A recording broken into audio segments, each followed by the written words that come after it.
So, hi everyone. Welcome to Alcor Devs 154. A couple things to cover today. So, some Shanghai updates. So, we had a new testnet launch earlier this week, and then it's sort of talking about how we go from here to the existing public testnets and whether clients are ready to start looking at that. Then on the Cancun side, there was a lot of discussion around 4844 in the past week or two. So there's a few things that make sense to go over today. Oh, I thought I had added this to the agenda. So there's three things there around the transactions with zero blobs, transaction pool spec, blob block coupling, and then there's something else.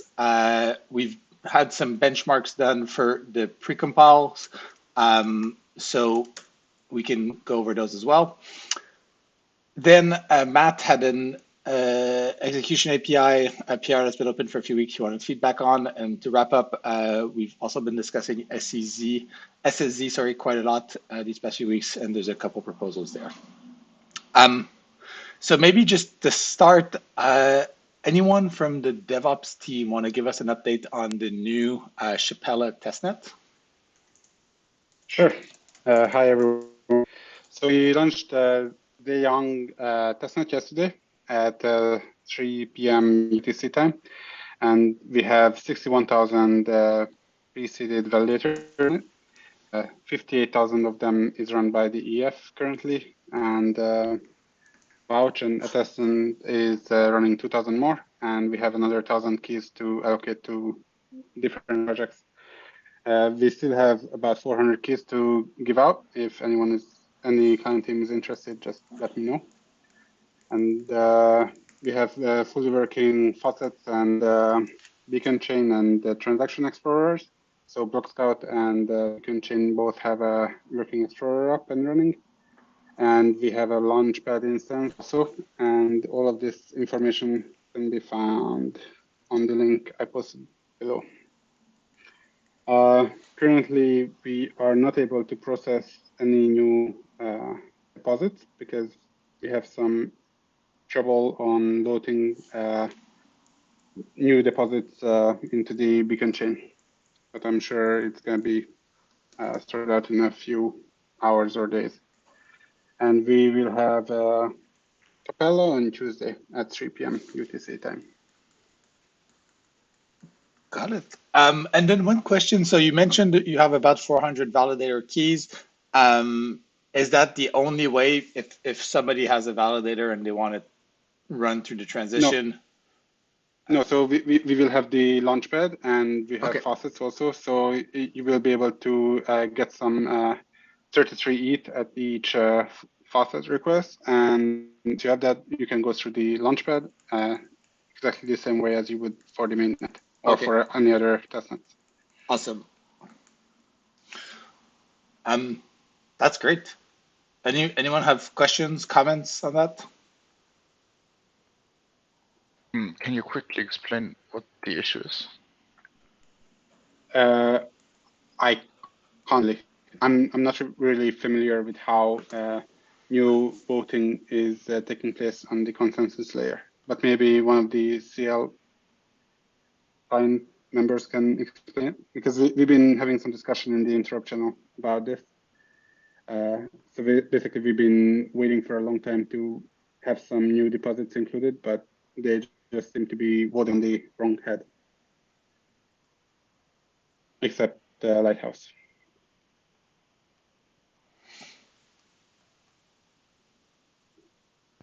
So generally, there's a mechanism that Some follow distance, they're following the EL and vote on the deposit route and process deposit send. This has definitely proven to be brittle, especially when we're configuring new networks from time to time. So I would suspect it's likely configuration, given that all these clients handle this fine on mainnet. But I don't have details beyond that.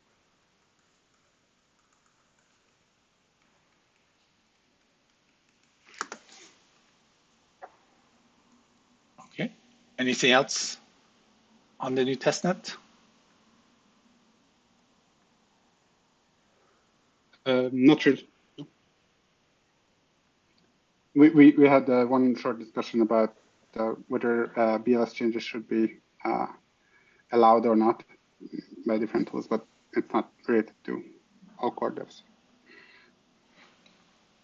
Got it. Okay. Then I guess, I'd be curious to hear from some of the client teams how they feel about the general readiness of their Chapella code and, when it makes sense to potentially consider forking some of the existing public testnets, so whether Gordy or Sepolia, and if, people have preference around the ordering of those two. Not that we have to make a final decision today, but I think it'd just be good to put this in context where the different teams are at and how they'd like to approach the existing public testnets. Quickly on an ordering standpoint, Yep. I think it makes sense to do Sepolia before Goerli, given that Goerli is used by much more validators outside of a limited set. And so that gives a bit more time for documentation and tooling to be more robust. So just from an ordering standpoint, that's my preference. Yeah, that would be mine as well. Does anyone disagree with that? Think that we should do Gordy first?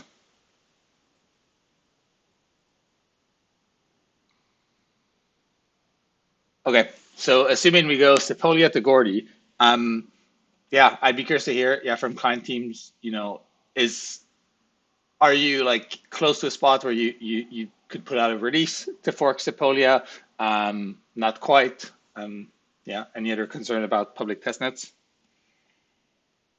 So from Nethermite side, we don't see any major issues. We have a few things to polish, but I don't see any blockers now.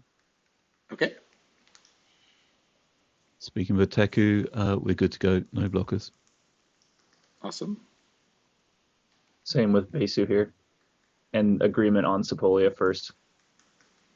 Cool. The Lodestar is also good to go. Okay. As well as Ethereum JS for testnets.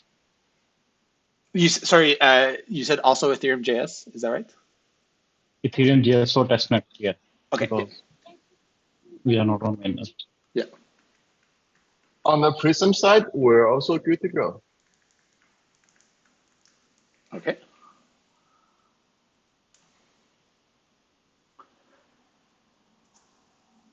I can say. Oh yeah, please.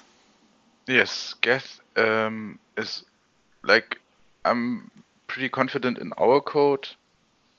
I'm I don't know, having a testnet breaking this close to forking the testnets is something that we should really look into, and I hope that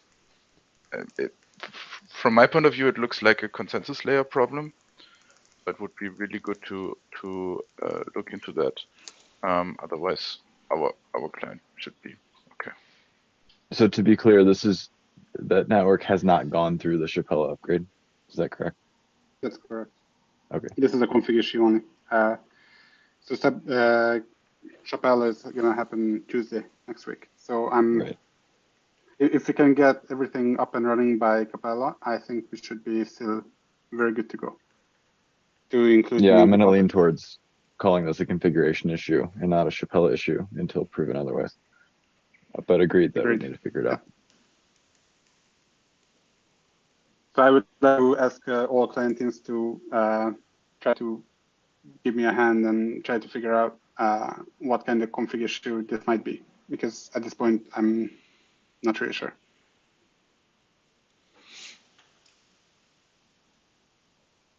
Right, and obviously, if I think it would make sense to see Chapella work well on this testnet before we put out releases and set a specific date for Sepolia. But yeah, assuming it's just a config issue, yeah, that's obviously not the same as an issue with the actual fork transition. I think next week, Thursday, we will have a much better oversight on like how things are going. Right, that makes sense. I don't know if anyone from Aragon wants to share their view.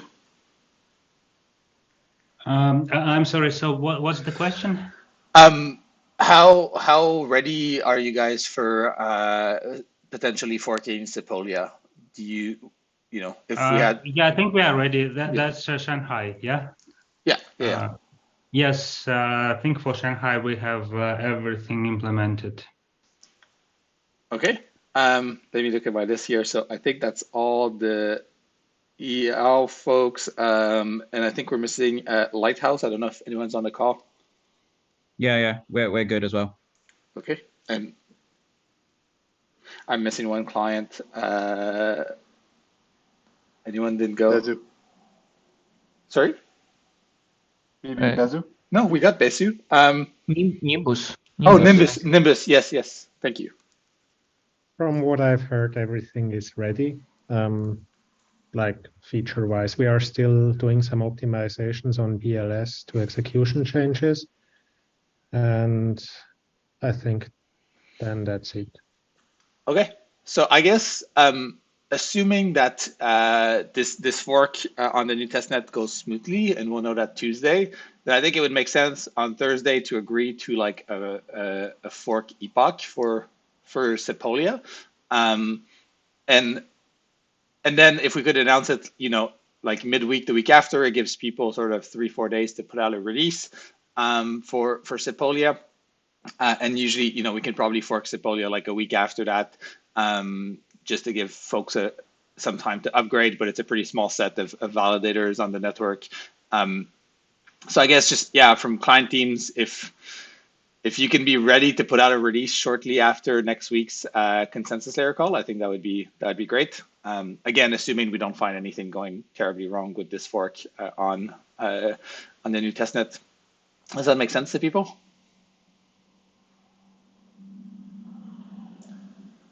Cool. And then, I guess if you're a staker, node operator, infrastructure provider listening, please, this is the time where you need to start paying attention. So we'll have a fork on Sepolia.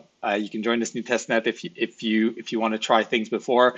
And I think once Sepolia forks, we can start talking about Gordy and how we want to handle that one.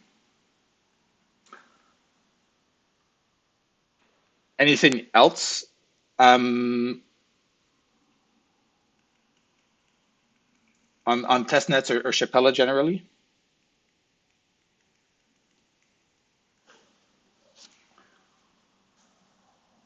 Okay. So Cancun, lots of work has happened on Forward 4.4 in the past couple of weeks. There's a couple of things that sort of made sense to bubble up here. And maybe first, I don't know if Radek is on to talk about the benchmarks. Radek. Hi, Tim. That's actually me. Okay. Oh, sorry. I will take for the benchmarks. Let me share the screen with you guys. First, here we go. Can you see it? Yes. Okay. So some time ago we got this lovely little repo. The point of this repo was to track some benchmark data across different implementations and across different versions. So what was started off here, let me just show you here. Well, I'm not sure if you guys have seen it or not, but let me just go quickly through it. So different precompiles and tracking the times of execution on different machines here. The point of executing precompiles was actually to see if the gas cost of it is accurate. How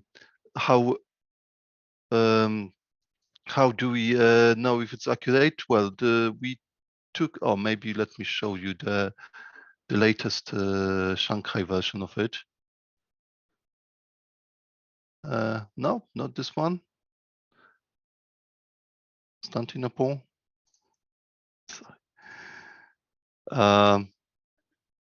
Maybe separate. Yeah, I just wanted to show that all the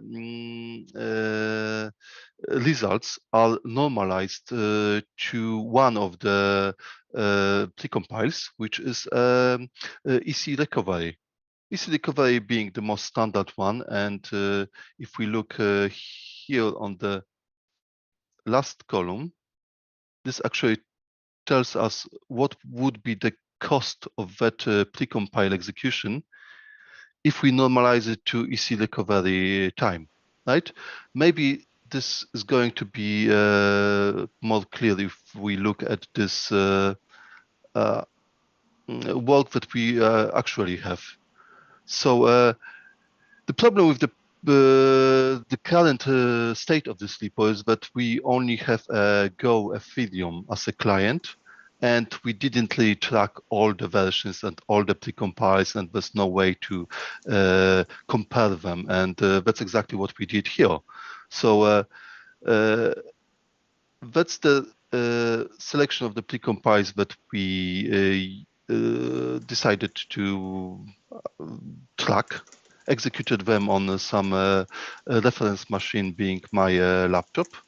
It doesn't really matter what machine it is. All we want really is to compare timings. And the EC recover precompile is the basis, and all the other precompiles are tested against the EC recover. So the first benchmark we've done is actually duplicating the work that was already done, and that's something we call a direct execution. So we take an appropriate method in Go Ethereum, execute it. In case of Go Ethereum, this is a method called run precompile contract. We execute it, measure the time using some benchmarking library. We got this, and we did it for most of the precompiles, calculate the times or normalized them to EC recover. And okay, let's take some examples here. The pairing, BN256 pairing time, that the nominal cost, so the current cost is 113,000, and the calculated cost is 158. So close enough. That's not too bad. The same for Moore. So the nominal cost is 6,000, calculated 6,200. That's actually very good. The main point of the exercise was actually to try to estimate the cost of the new point evaluation precompile. So for the point evaluation, we have 2 failed tests and 1 valid test.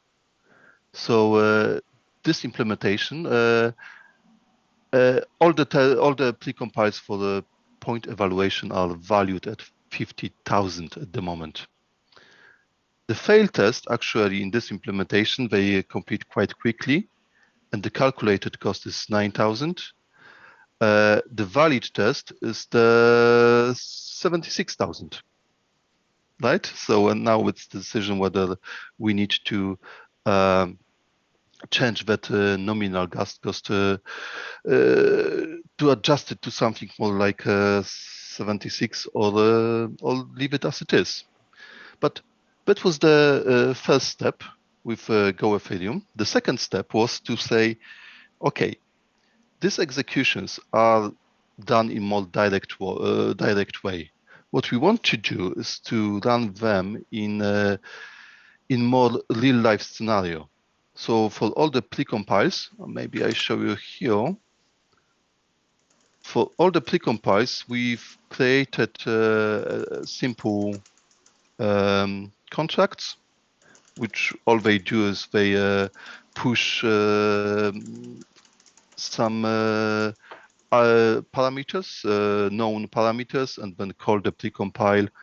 And then we execute that bytecode, and we benchmark the bytecode execution, which is something more real life. So for the again Go Ethereum case, let's take maybe point evaluation. So the direct that's a bad choice. Let me start with this one. The pairing one. The direct execution was maybe that's a bad bad choice because we have had multiple pairings. EC recover. That's the good one. The direct execution was 48 milliseconds on my machine. The bytecode execution was 70 milliseconds on my machine. The point evaluation is something similar. I said it's a bad choice because for some reason, the bytecode execution was slightly faster on my machine than the direct execution. It's weird because in the bytecode execution, we expect all the EVM machine overhead to be also calculated, but you know, benchmarking is not exact science, it's just measuring some timings. But anyway, having the bytecode execution, now we said, okay, the same bytecode we can execute against all other clients, and that's and measure the time, and that's exactly what we did. So we measured the same bytecodes against Nethermind, Erigon, and Besu, and then at the bottom of the page there's a small comparison between clients. For the GEF, we also got a different implementation of point evaluation precompile. Also measured it. So, well, we can compare it. Of course, it's not a kind of a competition between clients. It's more like to know that the gas cost estimation is what we actually pay in terms of the computer resources. In here, you have also this.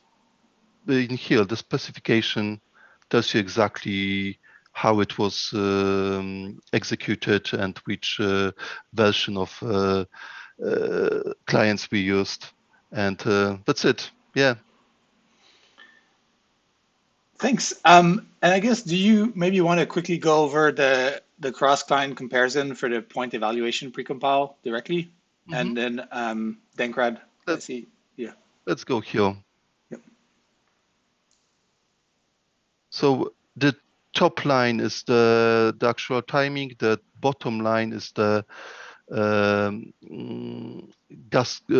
calculated gas cost for that specific client.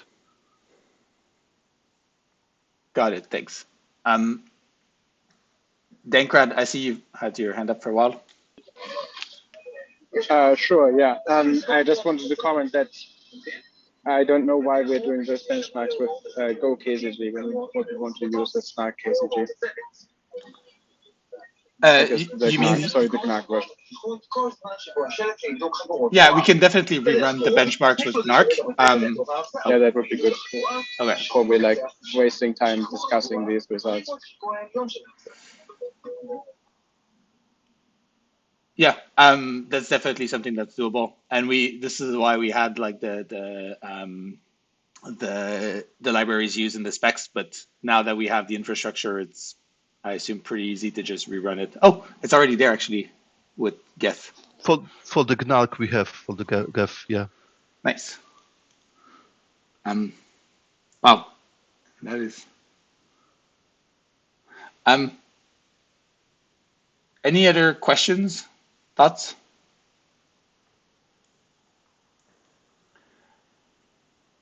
And I guess the original kind of motivation to do this was to figure out whether the 50,000 gas price for the point evaluation precompile was reasonable.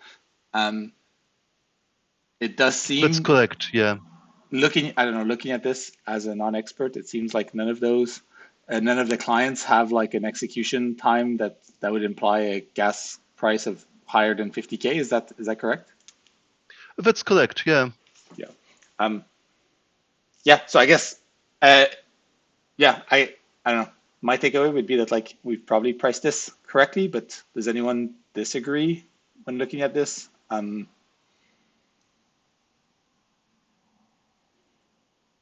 Okay. Well, yeah, thank you for walking through this. The repo is obviously available, so I've linked it on the call agenda and shared it in the chat here. If any client teams have like small tweaks they'd like to see or whatnot, yeah, let me or Jacek know, and we can we can look into getting those done. Okay. Cheers, guys. Yeah, thank you.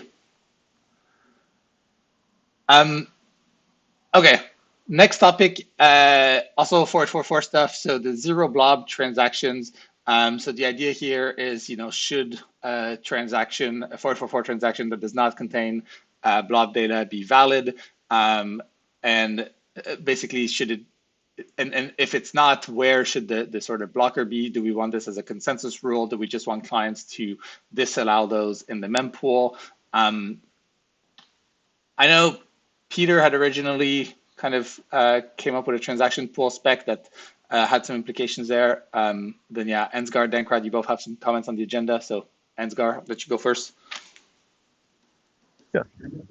So yeah, I think basically the concerns were that on the mempool side, it is pretty hard to have logic for zero blob transactions because a couple assumptions that otherwise you can make for blob transactions are basically no longer valid. And the question is just, would we simply want to exclude them from mempools but still have them be valid? In that case, they could still be included by say a relayer / bot-like system or not. I think there was some disagreement. My personal preference would be to still allow them on the consensus rule side and only ban them from mempools.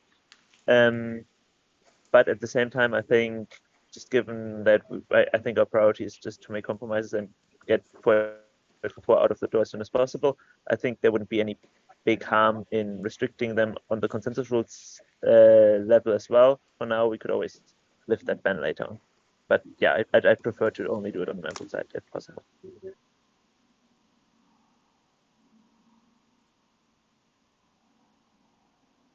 Yeah, I pretty much agree with Ansgar on this. Okay. Lucas, you have your hand? Oh, sorry, Dankrad, please. Yeah. Yeah, no, yeah. So from my side, I don't okayish, but the potential problem is that we would have to have specialized logic if we want to include them in case of reorgs, which we now have. There's a question: do we want to keep that logic in general, that we reorg the transactions back to mempool, and then we come to the same problem of having specialized cases in mempool. In my opinion, there is also a question mark on the general like UX, user experience and usability, because if we mark those transactions as blob transactions, they have, in my opinion, special domain meaning, and they are easier to reason about in all of the cases, if they went to block, if they are only in mempool, etc., that they have blobs and they have special treatment because of this. And if we allow zero blob transaction, this reasoning is broken, and then you have to also inspect how many blobs they have in terms of the rules that was used for this transaction. So in my opinion, it's just makes the clearer boundaries, what is what, and that's why I'm for banning those kind of transactions. Thanks. Vitalik?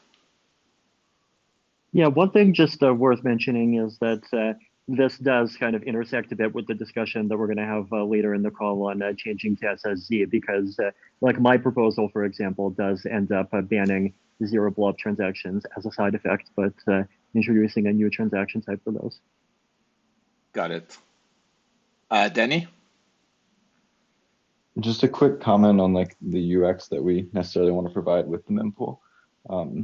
I think providing, if someone's blob transaction was in the mempool, providing them with the faculty to have it be back in the mempool upon a reorg is probably a reasonable UX.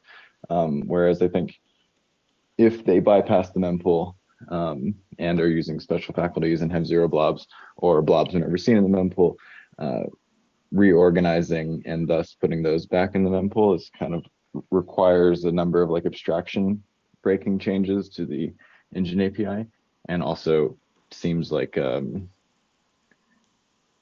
extension of like what we actually need to provide. There's not necessarily like these people were bypassing the mempool in the first place, so I don't think we should design our systems to put them into the mempool in the case that there's a reorg.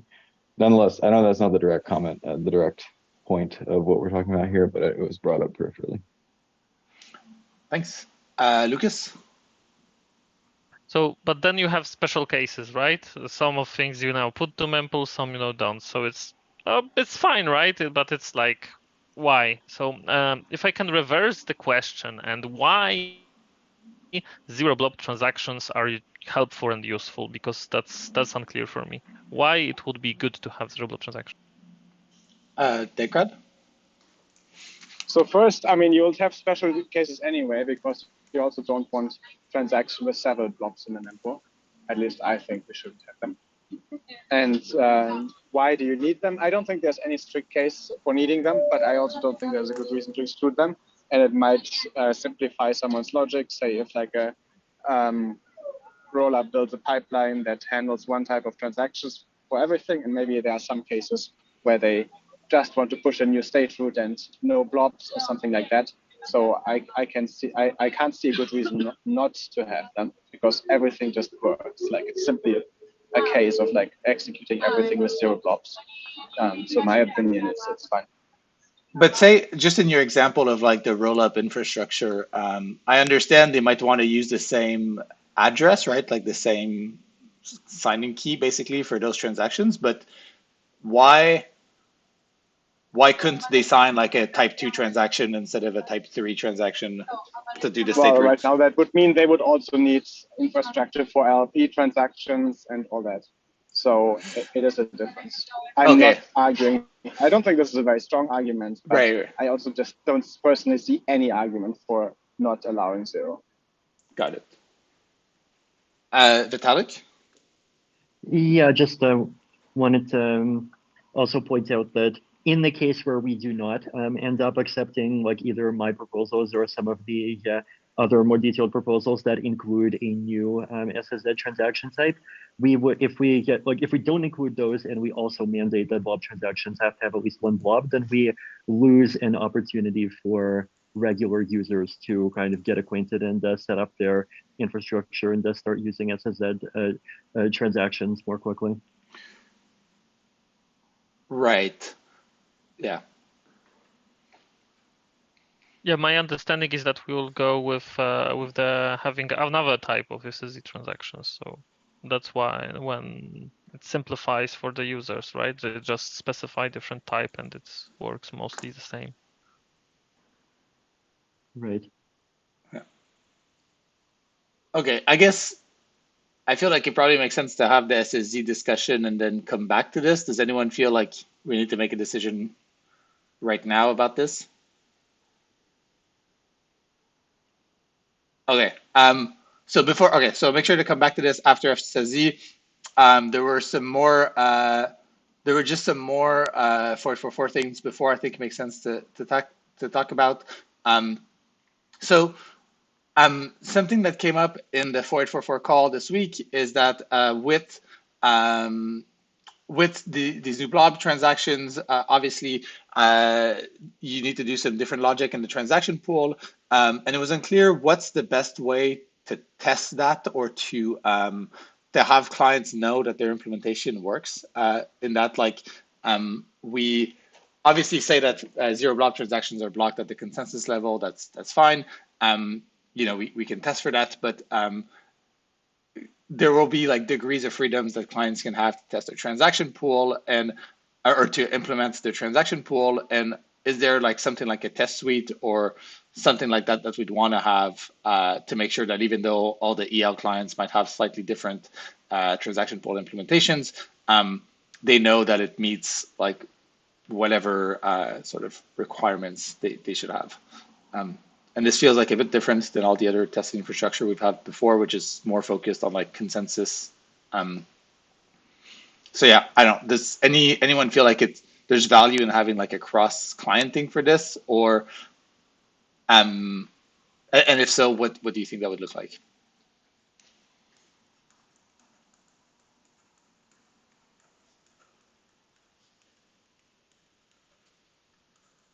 This kind of thing is hard to test in a cross-client manner because it's very non-deterministic as to like it's very stateful for each client and what they're going to do.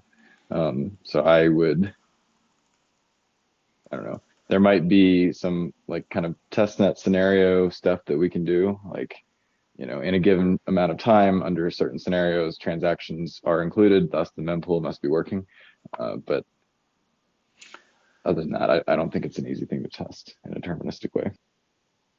Right, and maybe it's more a case of just having a setup where we can run, you know, spam the transaction pools many times over, and almost more like fuzzing the transaction pools.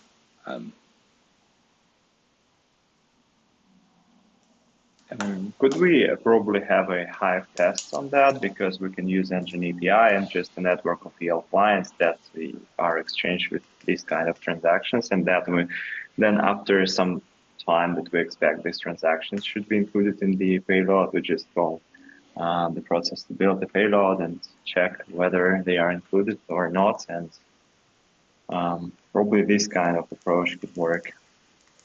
Yeah, but we need some strict rules that we can enforce in this testing, and which may come out of the specification of this tool.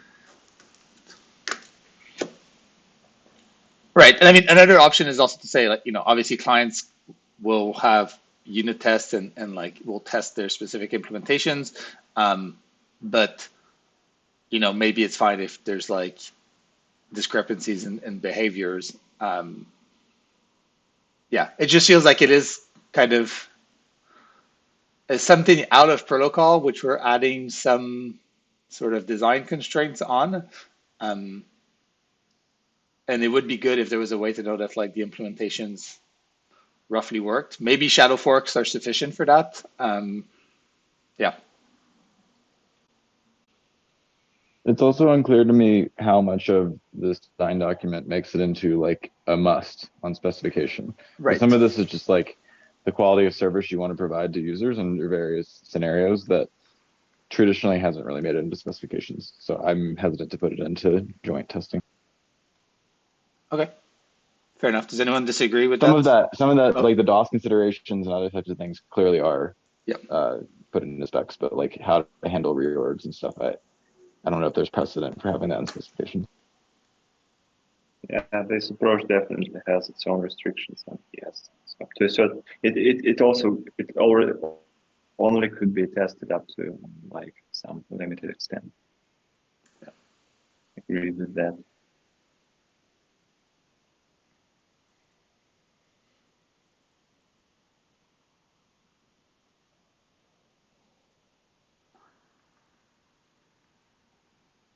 I mean, Marius, to your comment about not accepting blobs, I guess you could do this today with not accepting 1559 transactions as a client, right? You just provide like a worse product.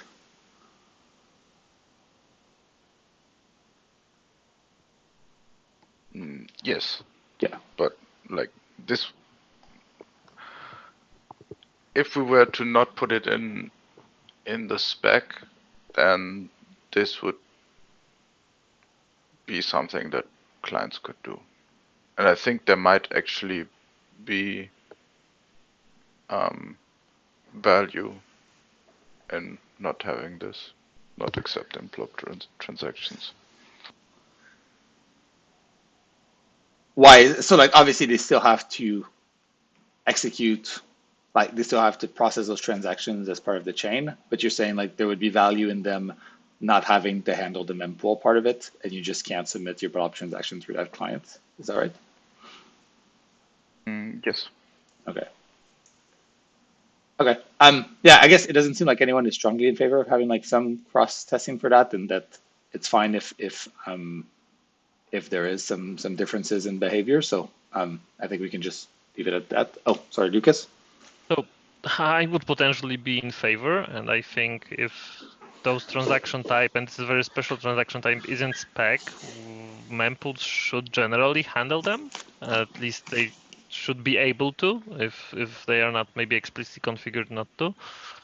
But I have no idea how to design this kind of test because of the mempool implementations are so different, and I have, yeah, it's like no idea how to do that. Yeah.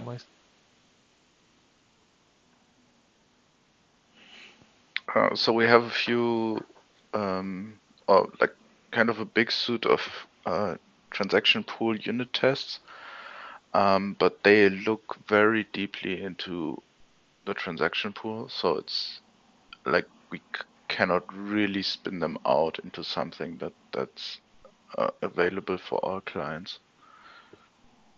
Unfortunately, like I think we could, but this will take a lot of work. Well, and it would probably take a lot of like modifications on other clients to be able to have similar structures or similar formats or be able to ingest whatever you output. Yes, exactly. Well, ingesting isn't really the problem. It's just ETH send raw transaction. The problem is more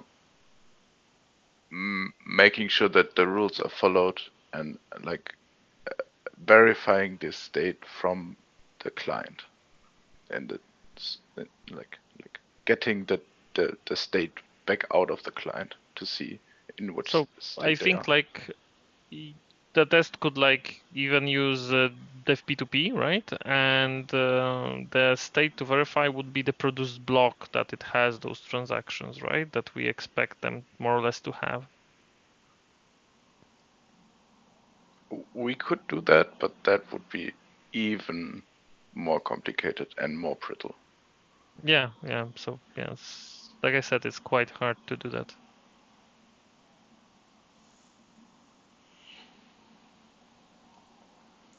Okay, so I feel like, yeah, this is clearly not like the most urgent thing. We can discuss it async if there's, yeah, if there's, I don't know, test suites we want to come up with. But yeah, I would assume that beyond just some basic like test cases, a lot of the functionality will just be tested by the clients themselves for now.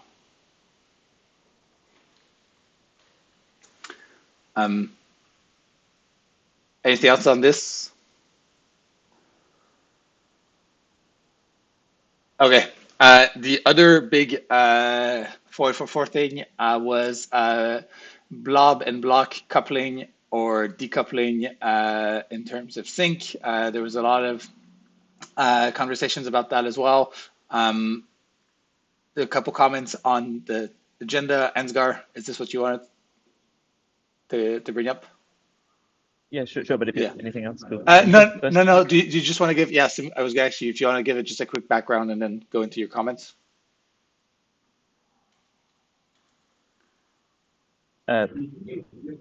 Sure. So basically, I think the idea is just that clients, consensus clients felt that having the consensus block, including the blob section, be one contiguous peer-to-peer message, had some issues, some inefficiencies, and wanted to split that up. And as part of that split up, there are several different potential designs, and in some of these versions, we would also do slightly just the cryptography, and just given that the cryptography libraries are pretty close to kind of audit, so there's like urgency with any changes there, I think. And given some people are skeptical that whether we should do this change at all, this is just something we should make a decision on soon.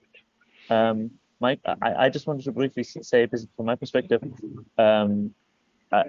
just to basically classify the different types of splits we could do. So basically, there's one version where we only split Bob's section as one contiguous chunk from the rest of the consensus block, and in that case, we would not have to adjust the cryptography, but also we only get some of the benefits because there would still be a pretty big chunk.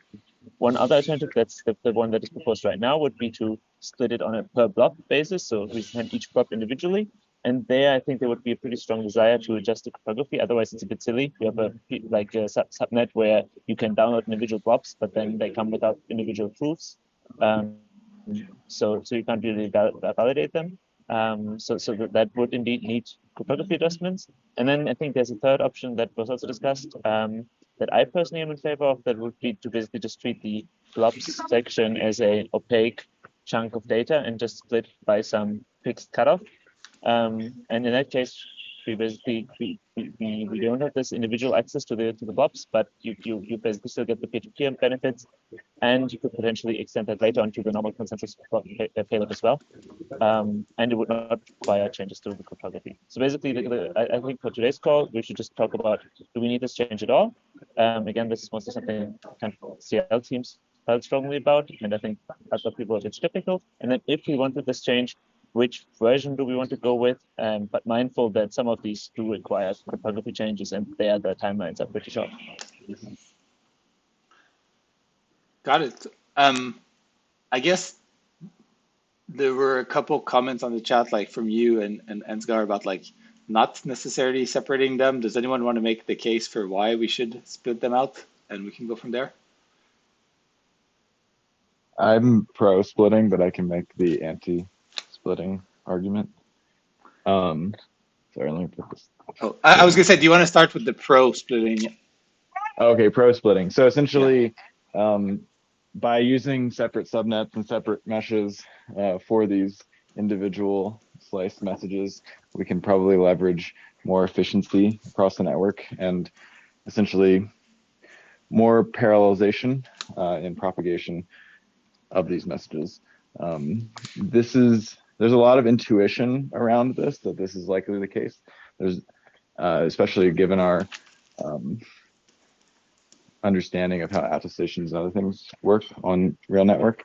But whether this is a 20% gain, 80% gain in terms of propagation times, whether this helps in the normal mode or only in attack modes, like there's not as clear exactly the benefits that we're buying, other than like a notion of this is a more resilient design.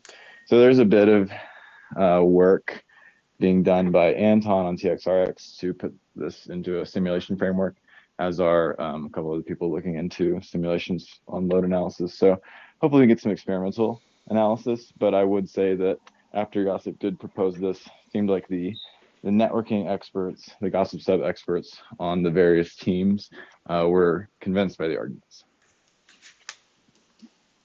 Okay. I can add to that. Hey, Gossip. Hey.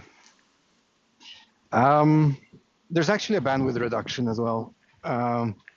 So there's what Danny mentioned, the parallel sending. There's some parallel processing to do inside the client that is attractive with this proposal. And there's also bandwidth reduction due to a technique I tend to call lazy sending, in which you simply don't have to send the data to some clients thanks to a Gossip sub trick. And that trick becomes a lot more viable when the pieces of data are smaller, which is what we're doing here. We're basically taking the block and blobs and lining up the blobs each on their own subnets, making them amenable to this kind of bandwidth reduction. And what we've seen on attestations when we implemented this in Nimbus is like a maybe 30% bandwidth reduction. So it's really attractive from that point of view as well.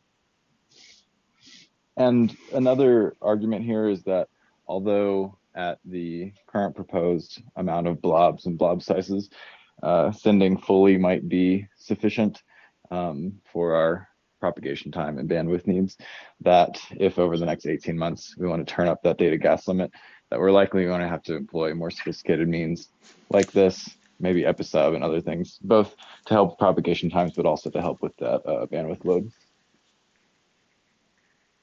So to get these benefits, how important is it that the isolated blocks that fly on the network are verifiable in isolation? Because that's what causes the cryptography layer changes. The fact that now we are asked to be able to verify individual blobs, whereas in the previous design, the status quo, we're only verifying all the blobs together with an aggregate proof. So generally, the proposer signature, the proposer being a bound unit of one actor, is sufficient for most of our baseline anti-DOS measures.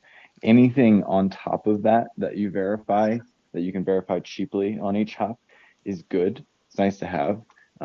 For blocks, we don't execute everything, but we do verify the proposer signature, and then we do pretty much all the constant time checks. I'd say all the constant time checks are nice to have.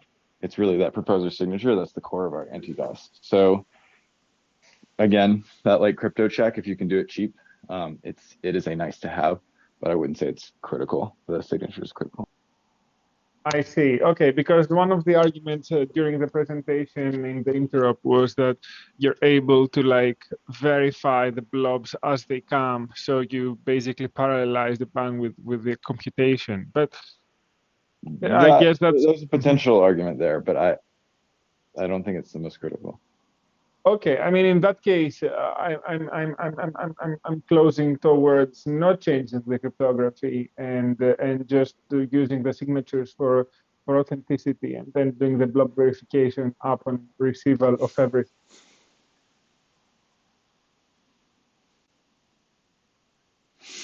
I don't have a strong opinion either way. There's some minor performance benefits to having the blobs verifiable individually in terms of pipelining in the client, because now that you're receiving blobs, right at random times, it's good to get them verified. As much work done on each blob individually as possible before you aggregate them. But it's not a strong opinion. The other one was that it was slightly more easy to specify what the message should look like when they're individually proven, because we don't really have any natural place to put the aggregate signature anymore. It's not it could go in the block, but then it has to stay in the block forever, and then or it could go in blob 0, bad. or you could send it with all the or it blobs. could go in blob 0, which is kind of ugly, and Interesting. You mean the aggregate proof? Yeah, that's a good point. Yeah. Definitely don't put in the block, please.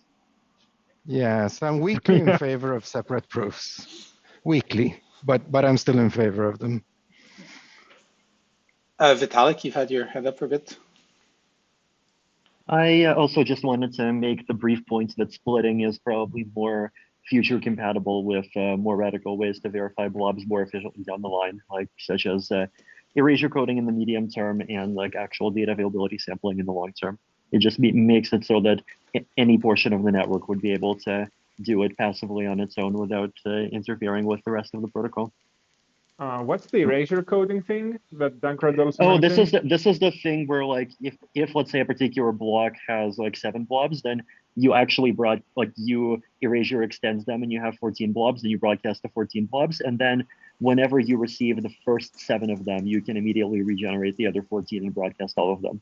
It's actually is similar to a technique that's been used by peer-to-peer networks in non-blockchain contexts that can increase speed of propagation significantly, and probably also increase bandwidth efficiency because you have less redundancy or less overhead for the same redundancy in terms of safety.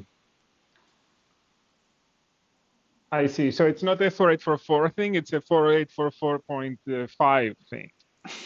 Right, exactly. The point is that this style makes it more future compatible with doing that, because that could be done without changing consensus or really possibly even part of the network could do it without the other part.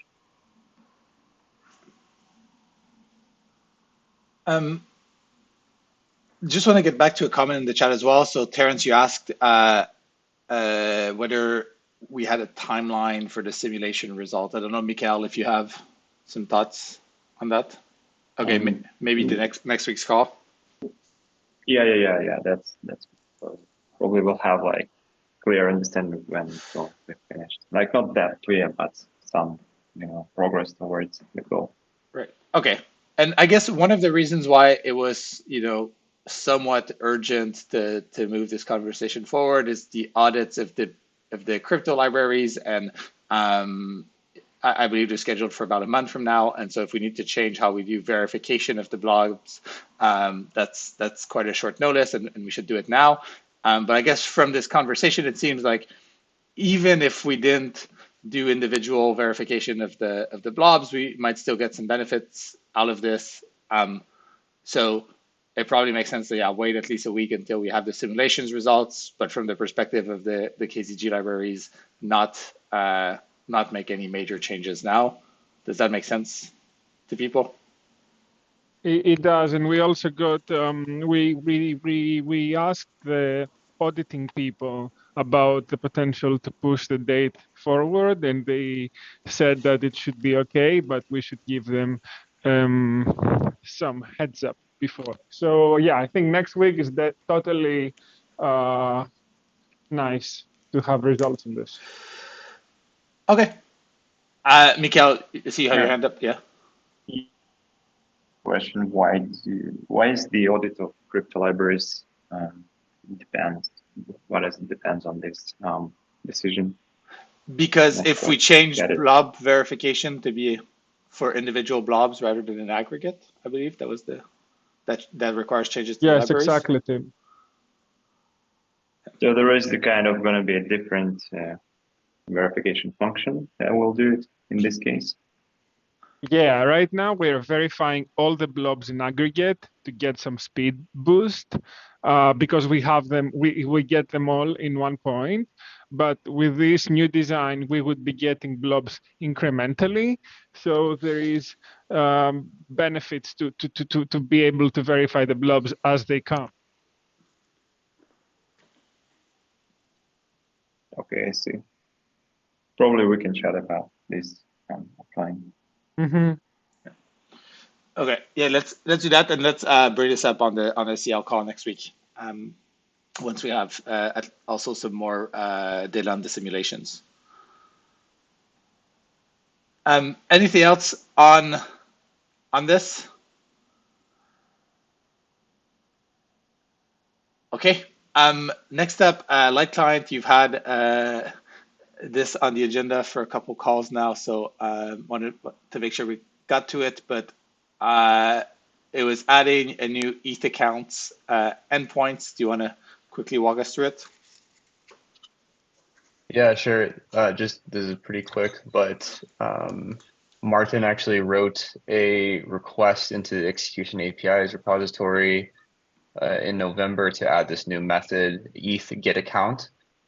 And the reason is we've had a few users requesting this type of functionality. Basically what it does is it takes in some address and it returns the tri-leaf definition of the account, which is the balance to store, the nonce to storage root in the code hash, if the account exists. I just sort of want to get a feel for if clients are okay to add something like this. We kind of want to make sure we're moving the JSON RPC forward together in unison with all of the clients. So unless there's any strong feelings against it, then we can work on finalizing the spec and merging it soon.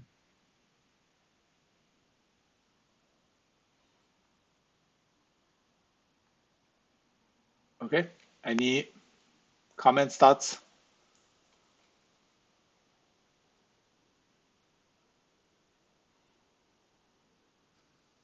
Does it make sense to give people just today and tomorrow to review this, and we can merge it Monday if there's no new objections? I saw Justin had left like a review yesterday, so like maybe giving people a couple days from here, but yeah, merging it on Monday if there's no issues.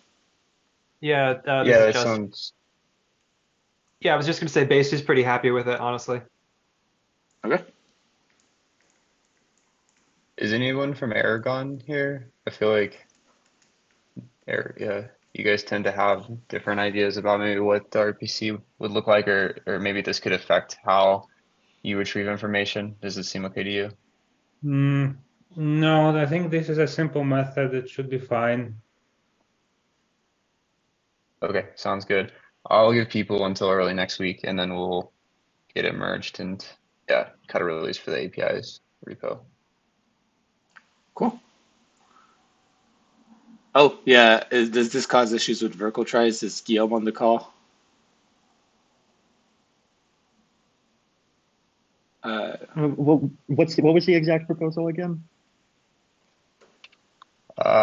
It takes a request in, which is the user's address, and it returns whatever the try leaf definition is, which right now is balanced non-storage root code hash. I don't know exactly how that would be changed. Wait, so what's the purpose?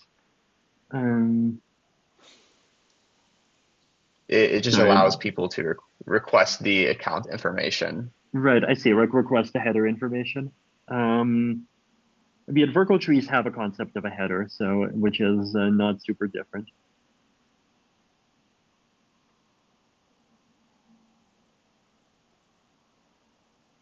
Or rather, they don't necessarily have the same hash structure, but they do have the concepts that like there is a field for the nonce, there's a field for the balance, there's a field for the code hash, and so on. Okay, then it's forward compatible. This doesn't have any hashes or sorry, I mean, this doesn't have any proofs or anything, so it should be agnostic. Okay. Cool. Lucas, and then Andrew. So other existing methods like that have this block parameter that allows you to get value not at the head. Is that considered here? And Yeah, yes. sorry, that is here. It's the same format as for the other state retrieval method, so it takes block tag number or hash. Okay. I need to dig deeper because it wasn't just on the PR conversation. It's not obvious. Maybe it's in actual files. Andrew? I think that in Aragon it might be difficult or impossible to return storage root for historical snapshots. So we don't store. We only have Merkle Patricia try roots for the current state. We don't have historical roots.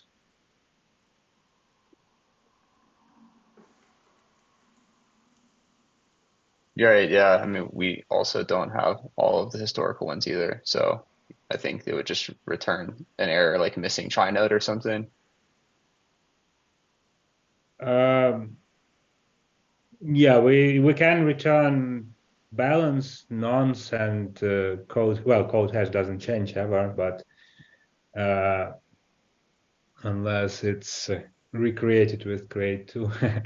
But we can simply omit storage root if it's not the current state. Yeah, it could be marked as optional if it's not in the node, right? Yeah, it's possible. I think we should just take this conversation to the PR.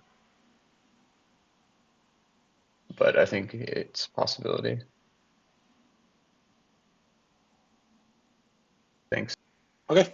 Yeah, so yeah, let's discuss it in the next couple of days. Ideally, we can merge it if there's no strong objections early next week. Okay. Next and last big topic for today is SHZ. Vitalik, you had a proposal, and then Ethan, you had like a EIP that was in draft about this. So maybe it makes sense. Vitalik, do you want to start? And then Ethan, you can kind of walk through your EIP draft.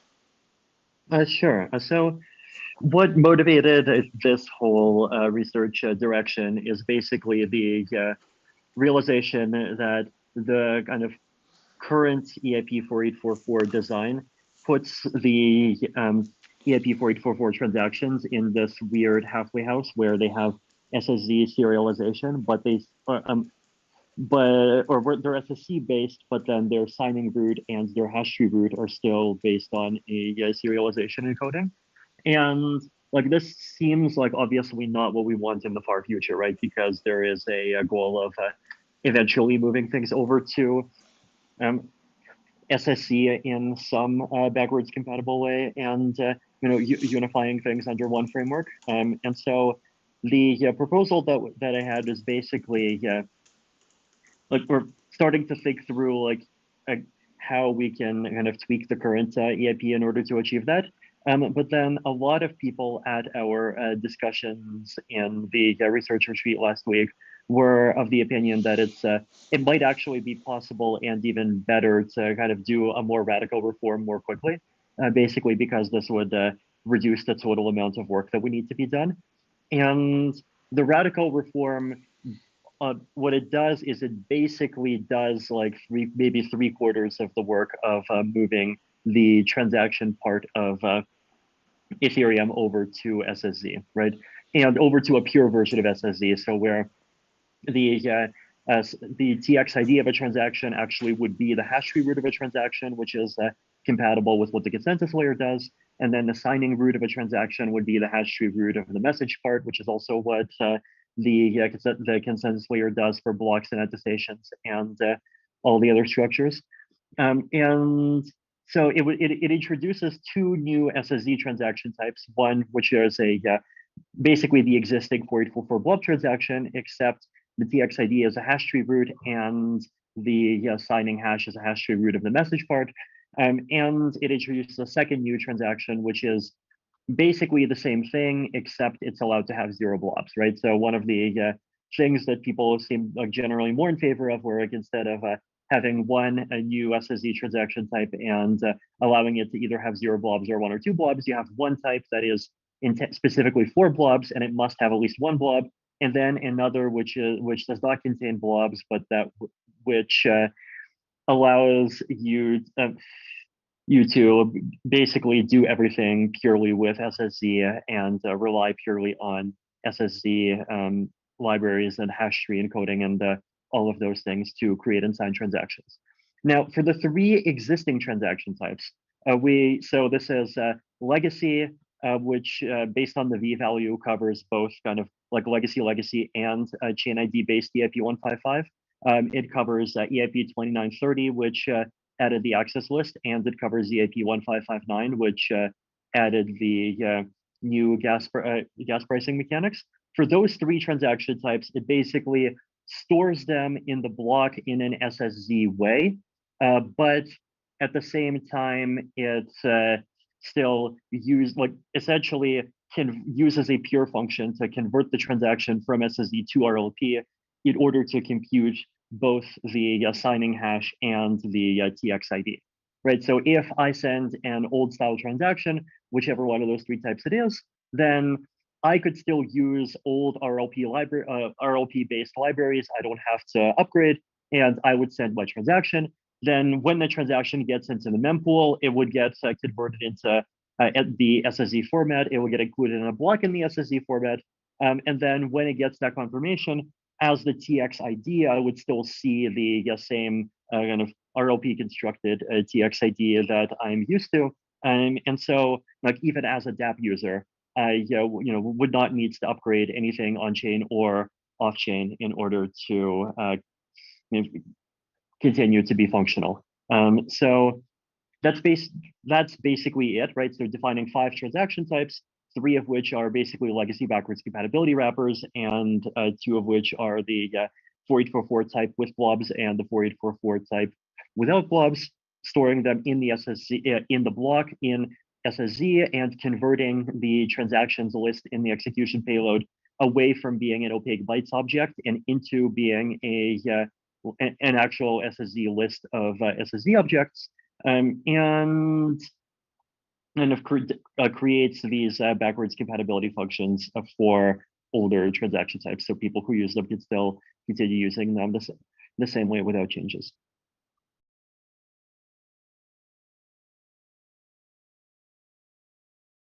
Questions or comments on this?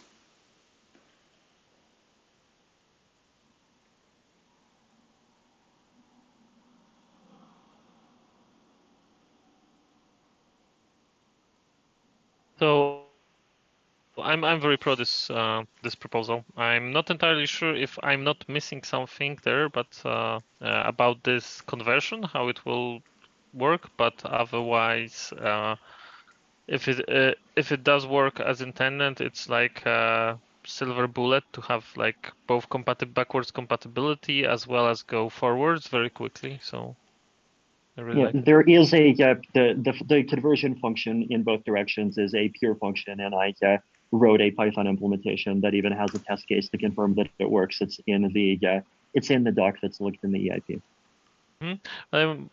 For example, like thinking on the also practicality of storaging, retrieving those transactions, indexing them like internally, and because now we have like both SSE and Kachakol, right, to identify them in some ways, and like, is there a problem there?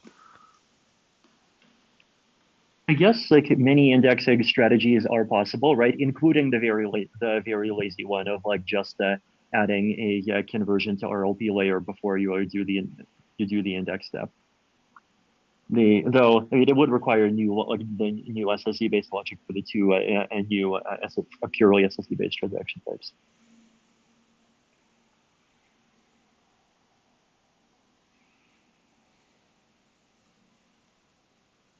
Also, like this conversion is like fairly intensive in terms of both, especially like CPU memory a bit, right? So for example, I would say it's not. Okay. Yeah, like I said, it's basically like, I think in total it's like less than 100 just like bit twiddling operations if you include all of the different things that are happening, which is like way less than like even a single cryptographic thing. Okay.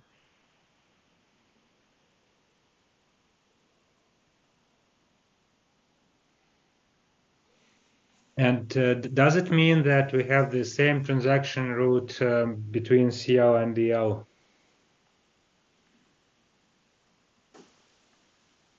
I believe it does. Well, okay, actually, there is one kind of nuance here, which is that if we want to support backwards compatibility, even for applications which do Merkle proofs that go into the historical state where you like actually have Merkle verification in RLP, then I proposed one modification, which basically keeps a transaction, keeps an MPT transaction root that contains only the old style transactions, and that's something that could be deprecated in extra 1 or 2 versions in the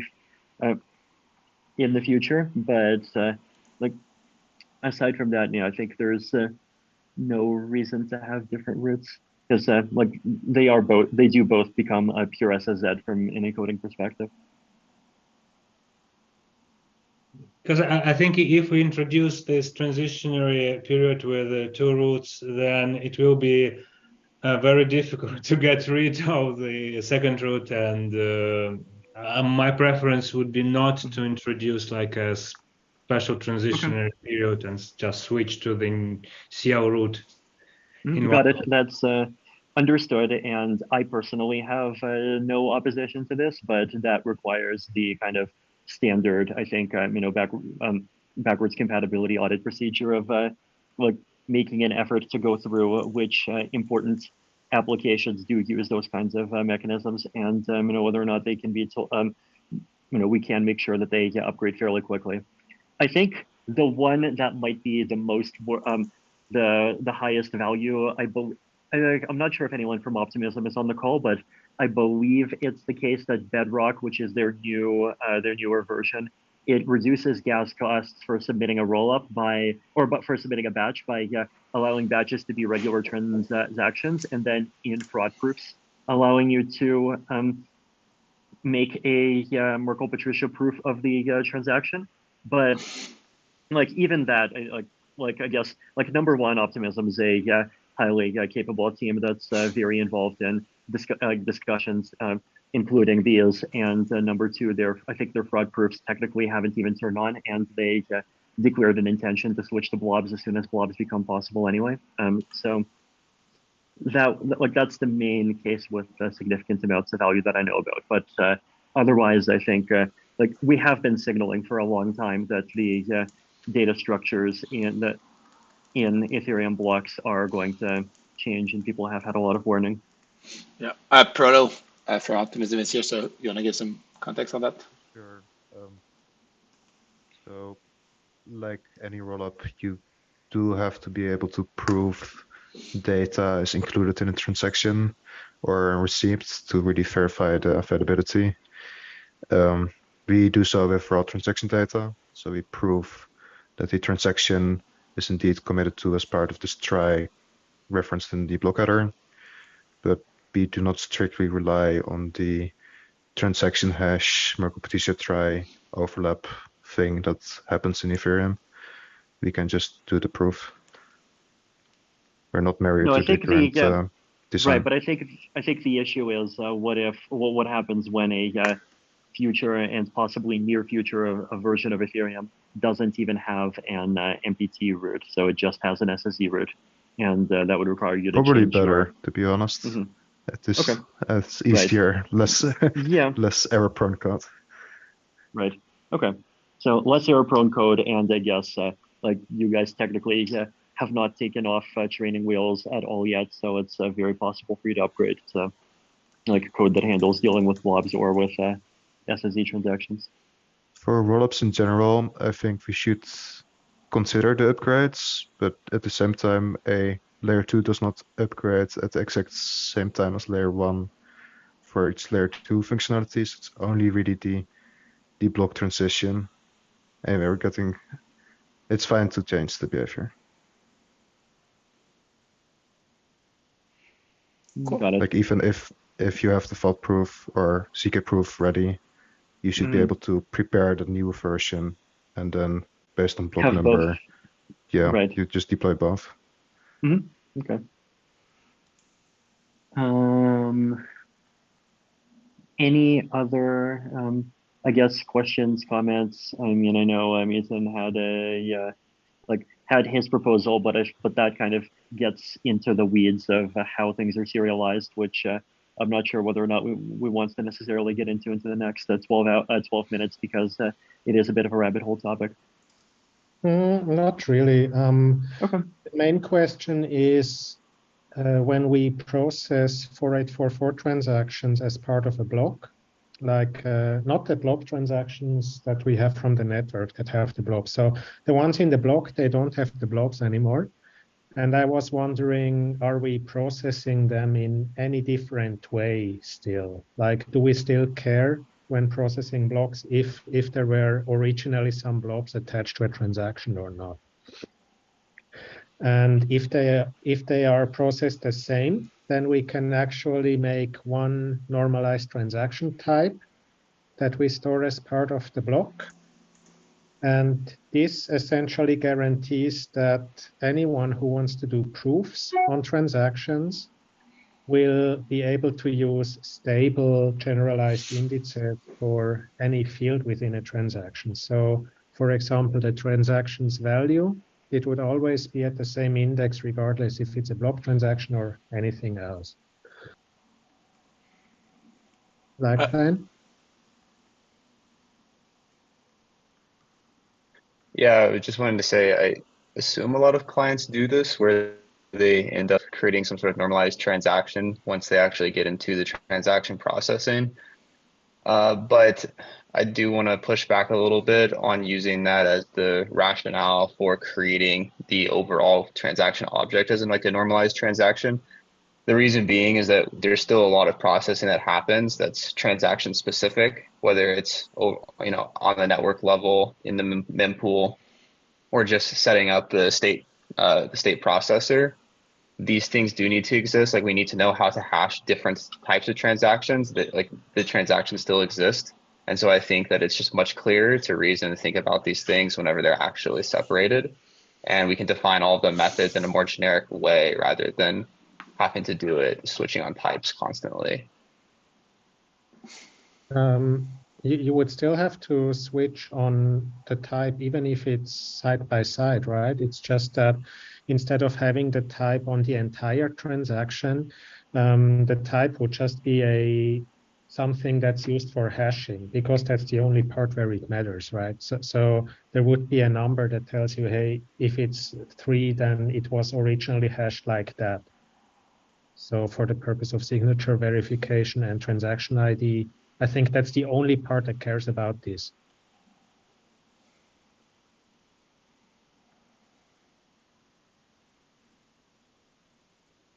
But yeah, I mean, it's the only change really that I had on top of Vitalik's document is combine the different transaction types so that the proofs always have the same shape. There is also one concern I had with the hash tree root being the thing that's being signed, because they can conflict with each other. For example, if we have this legacy transaction container in Vitalik's document, and then we add another field to it that can have a 0 value, that means something different than it being absent. It will hash to the same root. So maybe we will still need, for the signature purpose, to add some version identifier that is not necessarily part of the SSC tree.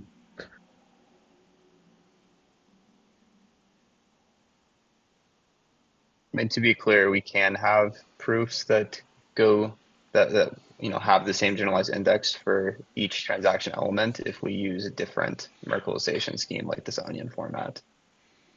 With the onion format, different fields and the same field ends up at a different index.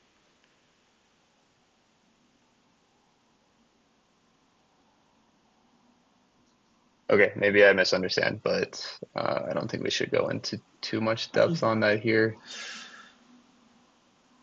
Yeah, I guess what is the best next step for, just getting a general roadmap for SSZ? I know we've been discussing this in the type transaction Discord. Does it make sense to just keep the conversation there? Is there anything else we should be doing beyond that in the next couple of weeks?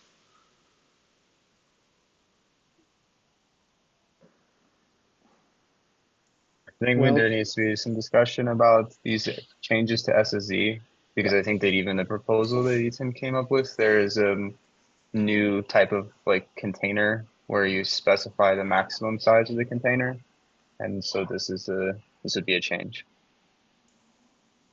Okay. Does it make sense to have a separate call just for this SSZ stuff? I'm a bit hesitant given we have a lot of parallel calls going on right now, but maybe that is the best way to make progress on it. Probably yes. I mean, there is also other discussion like whether we can do the entire block in one go instead of this gradual process, so that only the state tree would be the final Merkle-Patricia tree. But yeah, a separate call is probably best. Okay, so let's find a time. Let's use the type transaction channel to find a time to do this. And then yeah, we can sort of share updates on this or the CL call as we have a better spec. Anything else on that topic?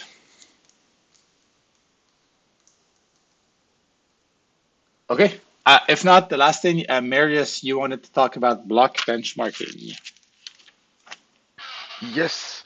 So in Austria, Marek from the Nethermind team had a really good idea, and the idea was that we create blocks and some kind of benchmarking infrastructure on the client, so we can feed them these blocks, and they will execute them, verify them, and spit out the time that it took for them to execute. And so we kind of started a bit with the EF security and testing team, and these blocks will most likely not be publicly available, but I will provide them to all of the client teams directly. so that we don't leak any weird information. Yeah, just as a heads up to everyone that you might receive a bunch of funny blocks in the next couple of weeks. That's it. Sounds good. Funny blocks by Marius. Lucas? I have a few questions. So, will there be some base state these blocks will be executed on? How it will be this from this point, or is it like Genesis blocks or first block or after? Yes, Genesis? right now the idea is to base them on Genesis, just because it's easier, and we will probably create a bunch of blocks so that we can set up a state as we want to. So what do we want to measure, right? Because going through like the opcodes and executing the block, most of the time is accessing state, right? At least for Nethermind. And this also is dependent on the storage model of the state that different clients are using. And I think we are working on optimizing our one, but it's not delivered yet. So that's one of the things. Yeah, state access is only like one part of the equation, I think. Yeah, but for example, profiling Nethermind state access is like at least 70% of block processing time, and this scales with the how the big state is, right? The bigger the state, the longer the access. Yes. So if we have like a small genesis, what we can really measure correctly is only the actual opcodes time, state access being irrelevant, right? Kind of, yes. But yeah, there might be a future version where we start from a specific state, but like setting this up is not as easy as just giving the clients a bunch of blocks. Yeah, I mean, state is big, right? So it's not easily. Okay. Yeah, cool. It will be cool to have this one. Will this be like really mixed blocks, or like each blocks will focus on some opcode, and we will just stress test the clients based on this opcode? I think it would start out with specific tests for specific things that we think might be very heavy. Problematic. Yes. Okay. Thank you. Thanks. Cool. Anything else as we wrap up?